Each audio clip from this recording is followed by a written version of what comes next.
Hi everybody, Jacko here. I hope you're all surviving lockdown. Um, Living in Ireland here, we get plenty of questions about obviously festival fishing and different tactics and setups. So one thing that a lot of you wouldn't be used to coming from England or the continent is wading out in the water. So a lot of people ask us about how we go about it and how we get comfortable out in the water. So we're going to run through a few things today with it. Obviously, first of all, you need a good solid base. So we have a platform. The type of platform I like to use in Ireland is a skeleton platform, or if you see some of the other makes, it's just two runs down the sides for the feet.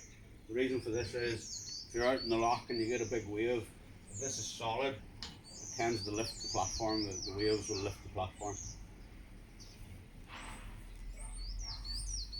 If we come around to the back here, one thing that you do need to watch out for, a lot of venues like the Muckno have wading rules, so this is why I have the stick. So the rules are 50 centimetres deep at the back legs of the box. So if you carry a stick or your lantern net pole and have it marked on it, I have 50 centimetres in this stick. The good thing with these platforms is the actual legs are 50 centimetres long. So whenever I'm in the water, I can wade as far as the top of the legs, being level with the water, and I know I'm always within the rules. Moving on to the box. So you want the platform to be a good, solid, level base.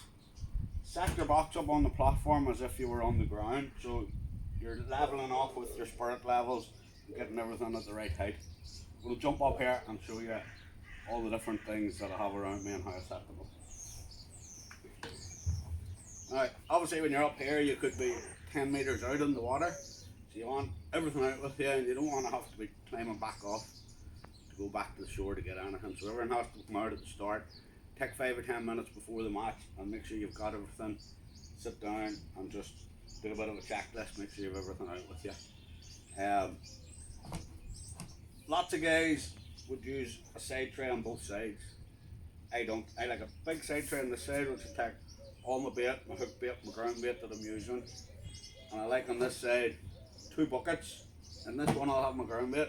I like these insert trays on the top because it'll keep the water out, keep everything nice and dry. It gives me more space to put stuff on like feeders or whatever I'm using. In the back bucket I have my coat.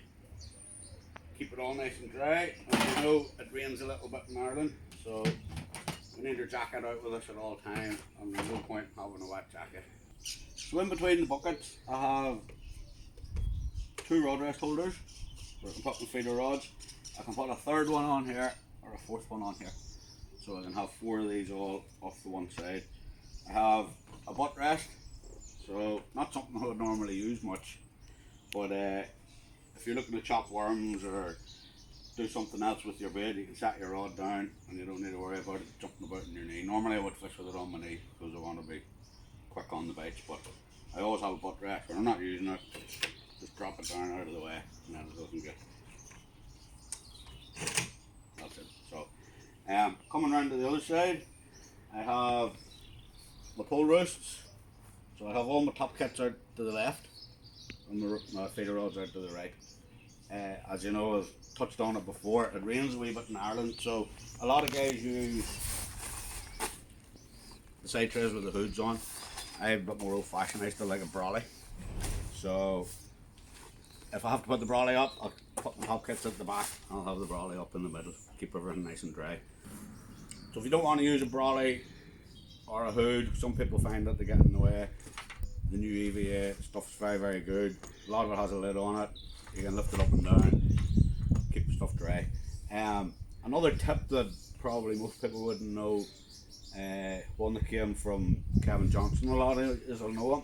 The top kits, whenever it's really windy and you're moving about in this, they tend to work their way out and fall off the end. So, not being a lover of the tulip type rests, again I'm old fashioned, I like this. So what we do, we wet a towel, get it really, really wet, you can see, and we just throw it over the top of the top kits and they won't go anywhere. So it just stops them blowing away or blowing off on you. A few other things that you'll see around. One thing that I made myself is this little thing It's just a little bar across the back of the box. You see guys using a separate roller for the lantern net. I just use this. I hook it up on the front leg, drop it down there, and it's never going to go anywhere. I always know where it is. I find, like many people, that the flat roller is now the preference. We used to use V rollers probably before these great big flat rollers come out, but the V rollers tend, the sections would have blew up them and then tipped over. So a flat roller, the pole will stay in it better and it won't blow back out. So everything's safe. We don't want to be breaking sections, especially when you're on your holidays. Longer legs for your platform. Now I know I said about the rules and 50 centimetres at the back of the box, but sometimes you'll need slightly longer legs for the front of the platform. Because we're 50 centimetres at the back, it might be 60 or 70 at the front legs. So you need slightly longer legs as well for the front. Obviously your wading, my preference is waist waders with the breathable type stocking foot on them. They're a lot more comfortable and they're not as sweaty as neoprenes or chest waders.